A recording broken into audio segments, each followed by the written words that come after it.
tuna hian kan ve kan item nei te kan ti le mai mai dona thil thar em than chom lawa chuan hei hi GM10 zet valve khania I FPS te power da to kha hi GM10 a XSM poni se SM anga pokhana man thei vekani he original zet valve ani ya ti hianin tira set top hian si ka changlin a lei the ni chu hei GM10 eng model a pom man thei o hei chuanin PX zet valve kan nei boka hi PX zet valve anh ta PX zet valve vi full set hianin sin khat le sang ni chhobor ve pek thei bokani ai hi si ka sang ni bor ve pek thei bokai PX zet valve ani chuanin a bottle nei sa tan pokhanin hei a zet valve top pating top po hian ta lei thei tho hei GM khan ta chuan PX pom tho ta hei ti hian PX kha a bottle nei sa tan pokhan la lei thei tho ta chuanin hei bai pot ania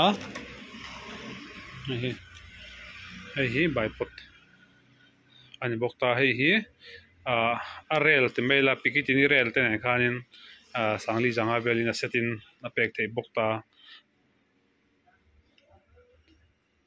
hei pikit ni kati o hei chu bai pot kan ta pikit ni rel kha chom tel ti na ni chu sangli janga in chuanin hei hi charging kit scuba charging kit kan ti khan ta chuan hei hi sangli ban ania chuan scope pi rang rang ama busnel te discovery sang busnel sang sarina buzal hei sang ro kan ti lang lok mai nge hei hi busnel hi sang sarina chuan discovery hei hi 460 42 hei hi sangkwa chuanin hei BSS sangkwa 460 44 tho hei discovery 460 40 OE sangriat chuan hei Teagle hi sing khat anta chuan 3940 nei hi chuan hei hi chu busnel sangsari man tho khania chuan hei Teagle hei sing khat hei chu sing khat sanga center dot kan ti khan ta ni hei sing khat sanga center dot kan ta chuanin hei hi Teagle tho sing khat man tho ni hei scope chu khati zong kha kan nei chu anri photoni chuanin helai mi pat ang ni kan tang hei cheng hi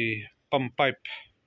scuba metara pokati scuba pipe pom han theya pump pipe pokhan man te teng hi zanga nia chuanin hei hi pump meter ang khain ta sang khat anta chuanin hei hi allen set tapari allen set kha ania san ni somnga ania chuanin hei hi o-ring set thiar kwal ang chi ho ka fill prop kan ting chi vela her nan chi ang chi kha nia pakhati za ania chuanin hei hi hei hammer spring kwal ti thachi kan ti khan ta hei sang khat zanga in pek thei bok ta hei hammer kwal ti thachi sang khat zanga in ta chuanin hei red dot ania hei DPT hei hi sangsari manani red dot ti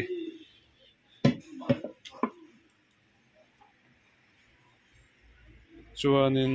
hei Marauder magazine 22 magazine nia chuanin 17 magazine om boka chuan hei sang ni zanga in ta magazine ni chuanin safety lock PX safety lock kom bok ta hei zali somnga an ta chuan pre-show spare part tiang ho safety ti te meta te chu I atlen tam ngai lo bang stock om rei ngai lo ti kan soi lok duwa chuanin hei hi scope cam video shooting engmo in nei ni khuwa phone han record na tur chi khain tai sangli zanga ai ta ni record theina ang kha ai ta ti na ni chu chuan hei hi scope atanga light mount na ani ber chu hei sang khat za ai ta thing yang scope atanga light si atanga me be ngai khalwa light te han wa the nang chi ka ata ani chu chuanin hei hi 315 scope rail ai ta hei mi lo hi ron thleng tar turom ta 315 scope rail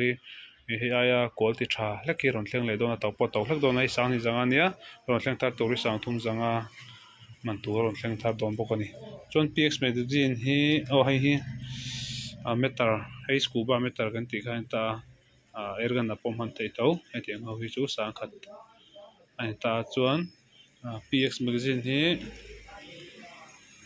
boka hei hi dealer pa ngai hin kan lak tak tak thei lo bangin hei chu mrpi kan zuar tau fret ti kha kan soi duwa chuanin tel dang kha chu ala om thawa silai lampang te pol ti lang tur angai taila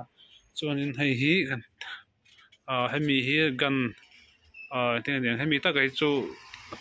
pam gel kan ti chi pam hnoi chi ni silai te po oil hi chawangin pistol ata pom han te ati smooth ta ni hemi hi chuanin hei hi chuan hemi hi super blue ti hi thir chemte silai kan tiang chi thir ti dumna ani ber chu omje chuan thir ti dumna ang chi kha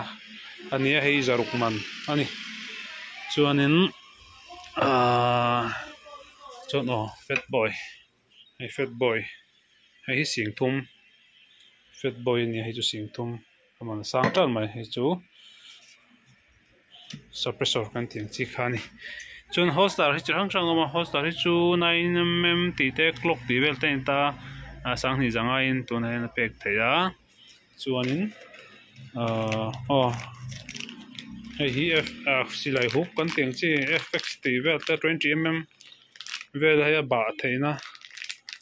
ang chi kha ta hei chuan hei ti hian buthiam thawin ka ring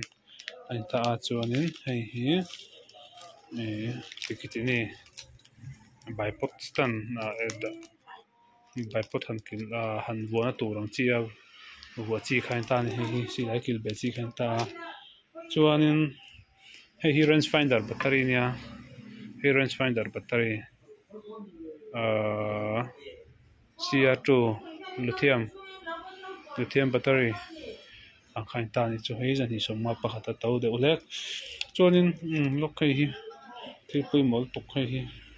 hei thil hi zatwal vela thi thunda nipul kan tiang chi khain ta hei zanga an ta hei tangkai mai ni zatwal mang le botol len mang tan chuan he thil hi tangkai lu tuka stock tam lem lo wa mo tan chuan ron lei wat chi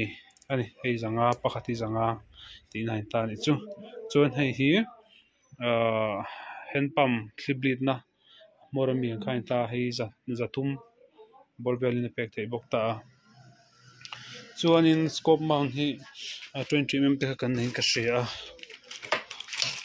ni lo hoi chu chuan hei hi 20mm scope rail ta chuan achung hemi kwal zau zo 2025 ring ring te kan tiang chi ho khain ta 32 khani lo nei chu 25 ring ta chuanin amount hei lo ania chu aman hi zariat ani chu